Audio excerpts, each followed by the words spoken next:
Esta noche en el show de John Ankerberg, el tema es el adventismo del séptimo día en la encrucijada. Mucha gente conoce a los adventistas como las personas que van a la iglesia el sábado. Otros los conocen como las personas que no comen carne, y quizás son más conocidos por sus sobresalientes hospitales y clínicas. Pero la iglesia adventista del séptimo día está en agitación y se encuentra en la encrucijada más crítica de su historia. ¿A dónde va esta gran iglesia? Los invitados a hablar en nombre de esto, pero rechazaron la invitación.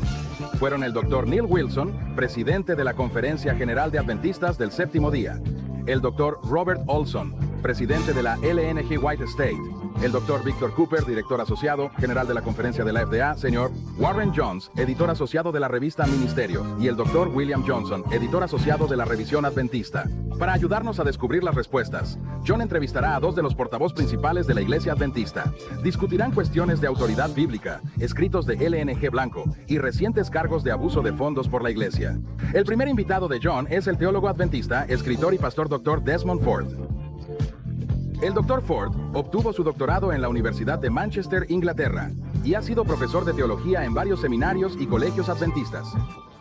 Es autor de 9 libros y muchos artículos publicados en revistas adventistas, y ha estado en el Instituto de Investigación Bíblica, el cuerpo doctrinal más alto de la Iglesia. El reverendo Walter Ray es la segunda suposición de John. Es un erudito, escritor y pastor. Reverend Ray es reconocida como la autoridad principal en los escritos de Ellen G. White y ha escrito más sobre sus obras que cualquier otra persona. Ahora vamos a unirnos a John y sus invitados para examinar el adventismo del séptimo día en la encrucijada. A partir de hoy, a partir de la grabación de este programa, esto está llegando a los puestos de noticias. Y aquí dice que de los 3.8 millones de miembros de la Iglesia Adventista del Séptimo Día, un par de bombas han sido lanzadas. Y una de esas bombas es una bomba teológica de la que el Dr. Ford, en parte, es responsable, o al menos ha mencionado y citado el tiempo.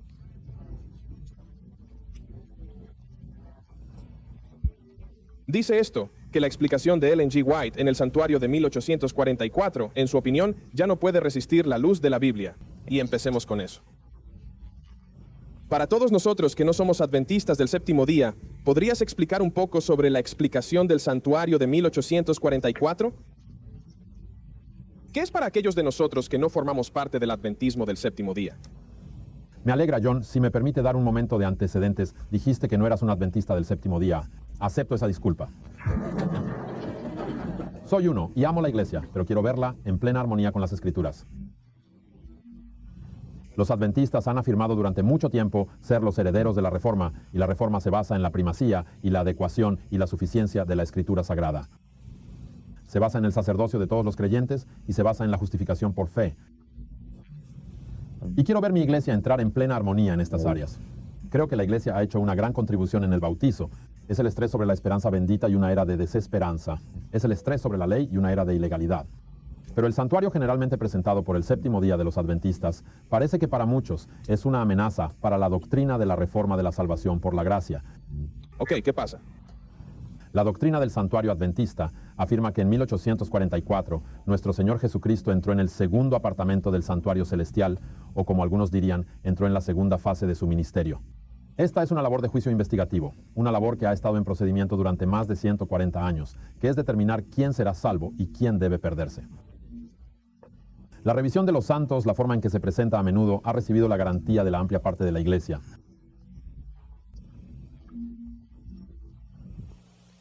Para aquellos que no son adventistas del séptimo día, dejemos una pausa aquí para aclarar lo que acaba de decir el Dr. Ford. Los adventistas del séptimo día creen que Daniel 8:14 apoya su opinión de que Jesús se mudó de un compartimento del santuario celestial a otro en 1844. En ese momento, Jesús comenzó un juicio de investigación de todos los cristianos, escribió Ellen White. Cita de los ángeles celestiales. Nuestro gran sumo sacerdote entra en el Santo Santo y aparece en la presencia de Dios para realizar el trabajo de juicio de investigación y hacer expiación para todos los que se muestran que tienen derecho a sus beneficios. Pero algunos adventistas del séptimo día, como el Dr. Ford, están cuestionando esto. Creen que la Biblia enseña que la expiación se completó en la cruz a través de la sangre derramada de Cristo y que los pecados de los creyentes son perdonados una vez por todas en el momento de la salvación. Sin embargo, Ellen White ha escrito citar la sangre de Cristo, mientras que es para liberar al pecador arrepentido de la condena de la ley, no es para cancelar el pecado. permanecería en el santuario hasta la expiación final.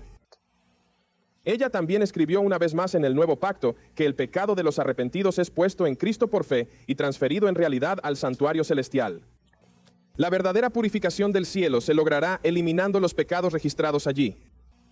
Pero antes de que esto pueda lograrse, debe examinarse el libro de registro para determinar quién, a través del arrepentimiento y la fe en Cristo, tiene derecho a los beneficios de su expiación. Pero algunos adventistas del séptimo día, como el Dr. Ford, señalan que Dios ha eliminado el pecado perdonado hasta que el este está del oeste. Entonces, ¿por qué? Preguntan. ¿Cristo debe tener más juicios de investigación basados en los pecados pasados para determinar la salvación de un creyente? La pregunta clave que surge es que esta es la salvación solo por la fe, es decir, la fe en Cristo, cuya vida y muerte satisfacen las demandas de Dios. ¿O es una mezcla de fe más obras, es decir, la fe en Cristo, que solo me da fuerza para salir y vivir perfectamente para que finalmente pueda aprobarme más tarde? La forma en que se presenta a menudo ha recibido la garantía de la amplia membresía de la Iglesia. Muy pocos adventistas se regocijan comparativamente con la conocida posesión de la vida eterna. Normalmente los adventistas piensan que si pueden superar ese tremendo obstáculo de su nombre, pasando por el juicio investigativo, que si sus personajes se encuentran en armonía con la ley de Dios, pueden hacerlo. Si un tipo puede leer 3 líneas de un presidente de la Conferencia General sobre el punto, esto es lo que escribió en El drama de los tiempos. Este era Branson. El anciano Branson, un cristiano que a través de la fe en Jesús Cristo ha mantenido fielmente los requisitos de la ley, será absuelto. No hay condena porque la ley no encuentra culpa en él. Si eso es cierto, todos hemos terminado. Ok, vamos a volver. Creo que perdió a algunos de nosotros aquí. Lo primero en lo que estaba pensando es por qué necesitamos una doctrina del santuario. El adventista del séptimo día, la doctrina del santuario, se produjo en el renacimiento del molino, el renacimiento del advenimiento en 1944, un pastor bautista responsable del renacimiento del premilenialismo. La doctrina de Jesucristo vendría antes del milenio, lo que es completamente contrario al postmilenialismo de ese día. En una era de progreso se dio por sentado. El mundo se volvería mejor y mejor durante 1000 años y luego vendría Jesús. Sí, Miller. Miller era un escéptico, eso es cierto. Luego encontró al Señor que tiene razón. Bajo su propio estudio le ocurrió la idea de que el Señor volvería 18 años. 40. Un cristiano honesto que predicó a Cristo, que predicó el Evangelio, pero lamentablemente no durante años, finalmente se estableció en la fecha del 22 de octubre de 1844 para que Cristo venera. La mayoría de la gente del movimiento se opuso a las fechas. ¿De acuerdo? ¿De qué versículo obtuvo eso? Sentía que se encontró en Daniel 814 cuando se vinculó con Daniel 9:24. Ok, leyéndonos. Tienes allí. Daniel 8:14 y KJV dice que el santuario será purificado en menos de 2300 días y Daniel 920 habla antes de unas 70 semanas y su pueblo está determinado. Y los adventistas han dicho que la palabra determinada significa cortado. Así que 490 años serán cortados 2300 y ambos deberían comenzar con la fecha de Daniel 925, un decreto para restaurar Jerusalén en 457 a.C. ¿Cómo escogió William Miller la fecha de 1844 como el momento en que Jesús regresaría a la tierra? Hizo al menos 5 suposiciones equivocadas para hacerlo. Primero, asumió 2 pasajes no relacionados de la Escritura. Daniel 8:14 y Daniel 9:24 estaban en realidad relacionados. Segundo, en Daniel 814 asumía que los 2600 días mencionados podrían significar 2300 años. Él estaba equivocado. El hebreo lee literalmente 2300 noches y mañanas, que totalizan 1150 días enteros. En tercer lugar, asumió, además de Daniel 814, que en las palabras el santuario será purificado, el santuario se purificará para toda la tierra, y el santuario se purificará para que Jesús deje el cielo y venga a la tierra de nuevo. Él estaba equivocado. La palabra hebrea para limpiar significa literalmente justificado. En el cuarto versículo, Daniel 9:24, él asumió que cuando los 77 o 490 años fueron decretados, la palabra decretada podía traducirse cortado, de él estaba equivocado. El hebreo significa literalmente decretado o determinado. Además, supuestó que los 490 años mencionados aquí fueron cortados de los 2300 años postulados en el otro pasaje de Daniel 814. En quinto lugar, de estos 2 textos no relacionados, se unió a sus palabras traducidas erróneamente en esos textos para asumir que sabía cuándo comenzaron los 2300 años y cuándo terminarían. Esta fecha supuesta mezclada con su hipótesis de que la limpieza del santuario significa que Jesús vendrá a la tierra, lo que llevó a Miller a concluir erróneamente que Jesús regresará a la tierra el 22 de octubre de 1844. Más tarde, en una visión, Ellen G. White afirmó que se le reveló que Jesús no vino a la tierra ni al santuario terrenal como ella lo llamó. Más bien, el 22 de octubre de 1844, Jesús cambió su ubicación en el cielo y entró en el santuario celestial o el santuario de los santos. El evento no tuvo lugar, por supuesto. Gran desilusión adventista, gran desilusión. No es el extremo subiendo a las cimas de las colinas y las túnicas de ascensión, todo lo que ha sido descubierto hace mucho tiempo por los historiadores. Pero sin embargo, la tremenda desilusión y los adventistas, que sentían que el Señor los había guiado, buscaron una explicación. Aquellos que se convirtieron en adventistas del séptimo día llegaron a la explicación después de 13 años. 13 años después de 1857 se presentó una explicación de juicio de investigación. En ese momento, Cristo no vino a la tierra sino al Santísimo Santo Cielo para hacer un juicio antitípico como el día de la expiación. En otras palabras, ¿dirías que era un dispositivo de salvación de cara? La mayoría de los teólogos de exterior que lo miran han llegado a esa conclusión, especialmente en tanto que los adventistas tienen varias otras explicaciones. Cierre la puerta, entrar al matrimonio, recibir el reino. Hay una serie de otros dispositivos teológicos que fueron probados por un tiempo, encontrados que no fueron deseados y entregados antes de que éste fuera adoptado. James White, el esposo de Ellen White, se opuso a esto en impresión en el periódico de la iglesia cuando salió originalmente, pero en 1857 tomó el control. Ok, entonces Jesús debería regresar al santuario terrenal o a la tierra. Él no vino. Y también era Ellen G. White. Dijo que no. Ellen White no diseñó una sola doctrina de la iglesia adventista, pero ella escribió en ella después de que la aceptara el Estado. ¿De acuerdo? Pero ella aceptó. ¿Y qué harías tú? Dicen que promulgado, ella respaldó. Ella respaldó que Jesús no había venido a este santuario, pero solo cambió de compartimentos. El cielo comenzó el juicio de investigación para ver quién será salvo cuando Jesús venga.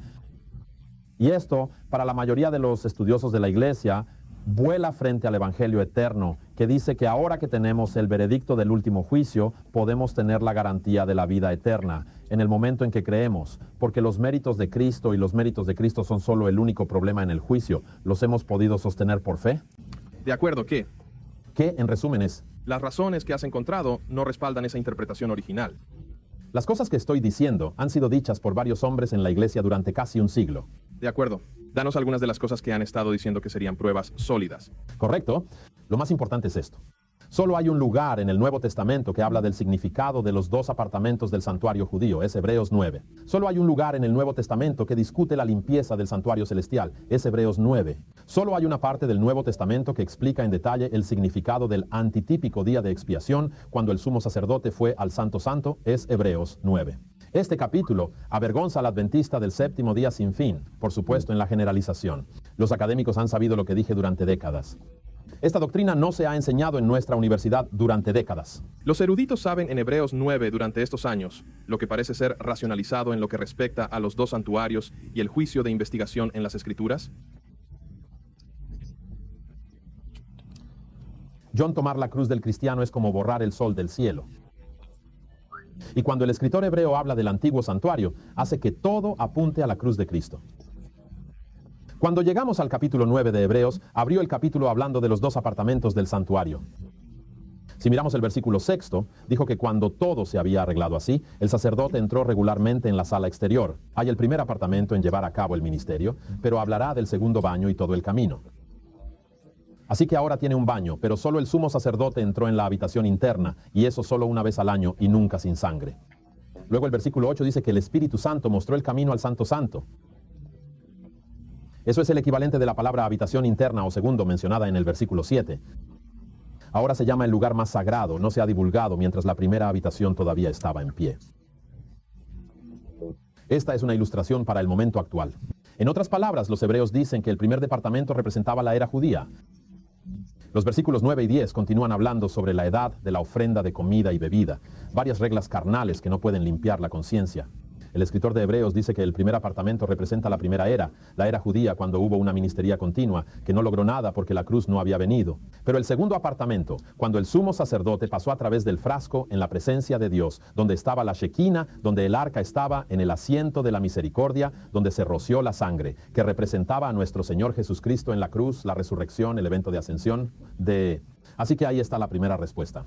Los dos apartamentos, según el Nuevo Testamento, el único lugar en el que se discute, se dice que prefiguran las dos épocas. Uno judío, no el año hasta 1844, como han dicho los adventistas, sino la era judía. Y el segundo apartamento, no la era de 1844, sino toda la era cristiana. Ahora el segundo punto, el significado de la limpieza del santuario, versículo 23. En ese momento, la copia de las cosas celestiales debe ser limpiada con estos sacrificios, pero las cosas celestiales son limpias, entre paréntesis, con mejores sacrificios que estos. Porque Cristo no entró en un santuario hecho por el hombre. Solo había una copia del verdadero. Entró en el cielo mismo. Y luego en el versículo 25. Tampoco entró en el cielo para ofrecerse una y otra vez, como el sumo sacerdote entra al lugar santísimo cada año, con sangre que no es suya propia. Así que aquí el escritor dice que la purificación del santuario terrenal el día de la expiación señaló el tiempo en que Cristo limpiaría el registro, la sombra del pecado que ha sido lanzada al cielo a través de las edades de transgresión de la santa ley de Dios, que Cristo limpiaría esa mancha derramando su propia sangre, el mejor sacrificio. Terminó el cielo mismo con sangre, ya ves.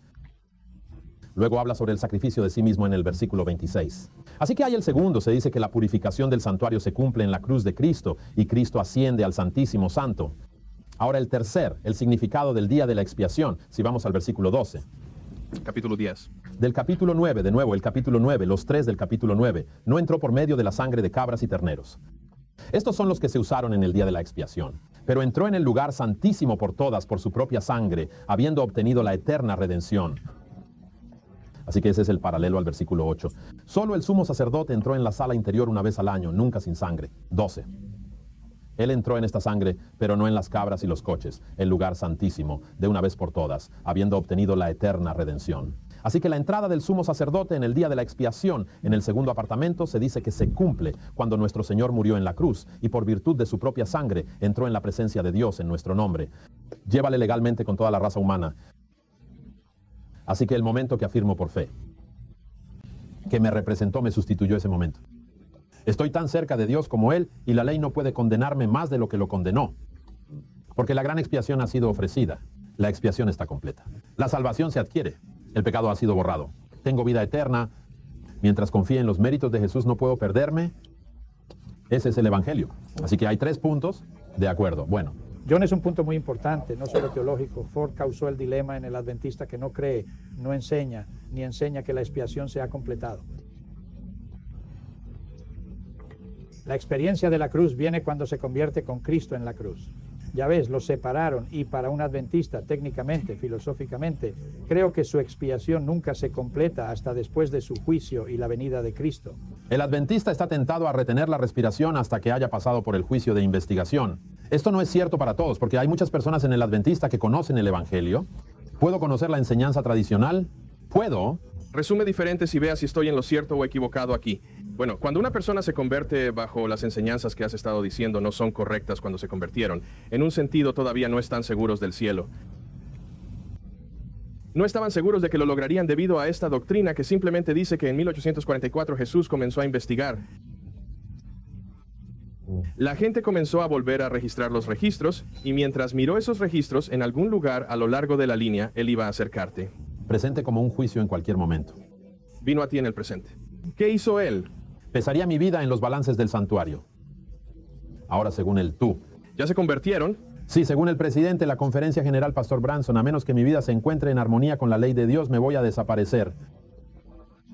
Y dice en otro lugar para mi cita, él de nuevo, si se encuentra que uno ha rompido incluso un solo precepto y esta transgresión es inconfesa, no se le hará tratar como si hubiera rompido los 10. Así que su salvación incluso depende de una buena memoria. Lo interesante es que no solo me llegan los 10 mandamientos, sino que todas las ideas y conceptos de la vida que vinculan a la vida. Potencia.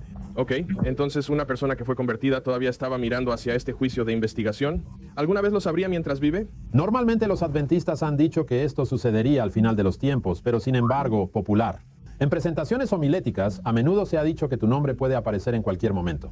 Y en lugar de la nota alegre que debería caracterizar a cada cristiano que conoce las buenas noticias, tantos adventistas serios han sido inclinados con culpa, preguntando dónde van a hacerlo.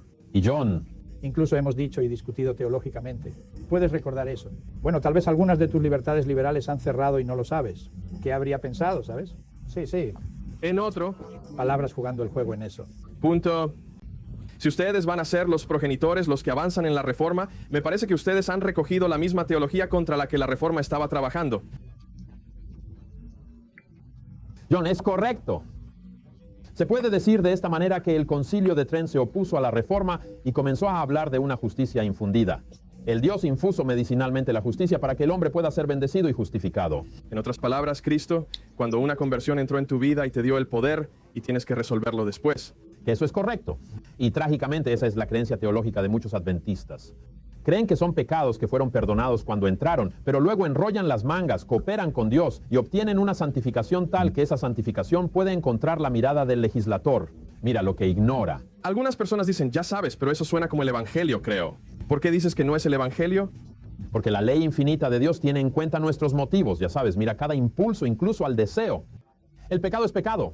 Mira nuestros motivos mixtos y ves que la enseñanza de la Biblia sobre la depravación dice que no es suficiente. Incluso si mantenemos la ley a partir de ahora, un deslizamiento nos arreglará. La ley exige pensamientos perfectos, deseos perfectos, motivos perfectos. Desde el comienzo de tu experiencia, ninguno de nosotros tendrá esto que ofrecer. A menos que seamos salvos solo por gracia, no seremos salvos. Pero lo interesante también es que enfatiza que el pecado es un acto, no una actitud. Es un concepto del Antiguo Testamento en lugar de un Nuevo Testamento. Por lo que muchos adventistas fieles, buenos adventistas, son realmente creyentes del Antiguo Testamento, no cristianos del Nuevo Testamento, porque creen que el pecado es un acto, no una actitud. Déjame ver si podemos incorporar esto en otros términos para la gente. Tomemos los términos. Ya sabes, estas palabras teológicas grandes y peludas como justificación y santificación. Ok, lo que oí que estás diciendo es que el séptimo día de los adventistas confundieron esas palabras y las volvieron. Y ponemos esto en lenguaje para los cojos. ¿Qué es la justificación? ¿Qué es la educación santificada? Vamos a ocurrir una ilustración. Aquí, déjame decir algo primero, John. Es muy difícil poner a todos los adventistas en una bolsa, porque eso no sería correcto. Hay un amplio espectro de adventistas. Esta noche no diré nada que un gran número de nuestros académicos no me guste, al menos en sus corazones. Ver así... Pero vamos a mencionar esto, así que nosotros... Necesita 3.8. Millones de adventistas. ¿Y cuántos de ellos son académicos? Bueno, una minoría muy pequeña, influyente, pero influyente. ¿Cuán influyente, verdad? Vamos. Habla de eso. In Greek, it is the same word of justification with the justification. Y lo que significa es el veredicto de absolución, el veredicto de perdón, pero más que perdón, la imputación que nos ha ergado los méritos de Cristo. Así que nos paramos sin culpa, impecables delante de Dios, tan impecables como su propio Hijo. Mientras creamos en su Hijo, nunca podrás perderte mientras confíes en los méritos de Jesús que eres. Esa justificación es continua. Se acabó. ¿Te gusta la nube que protege a Israel del sol y la reforma todos tus días? Hizo el punto de ilustración que no sucedió dentro de Dios, sucedió afuera. ¿De ustedes crees que es externo? Mi justicia está en el cielo, por eso no puedo perderla mientras confíe en Él y en la santificación. Rápido. Santísima. La santificación es el fruto de ella, y el Espíritu Santo entra y comienza el proceso de vida para cambiar mi vida. Porque Dios no justifica ninguna. Él no santifica. Él da sus regalos con ambas manos. No estamos hablando de gracia barata, obediencia. La ley de Dios es el fruto del salvamento, pero nunca es la raíz. Ahora, con muchos adventistas, lamentablemente se han tomado en mano la filosofía pagana. Si soy bueno, Dios me amará. El Evangelio es lo contrario. Dios te ama, aunque no eres bueno, y si lo crees, te volverás bueno. Y también toda esta idea de que puedo ser perfecto una vez que me converta. El Nuevo Testamento no sabe nada del perfeccionista sin pecado. La Biblia dice en muchas cosas que todos ofendemos la oración del Señor. Perdonamos nuestras trespices. Sabes cuando ninguno de nosotros lo superará nunca. Pero no es pecado intencional. El cristiano no aprecia deliberadamente el pecado conocido. Odia sus pecados, pero sabiendo que ha sido aceptado, está ahí principalmente para superarlos.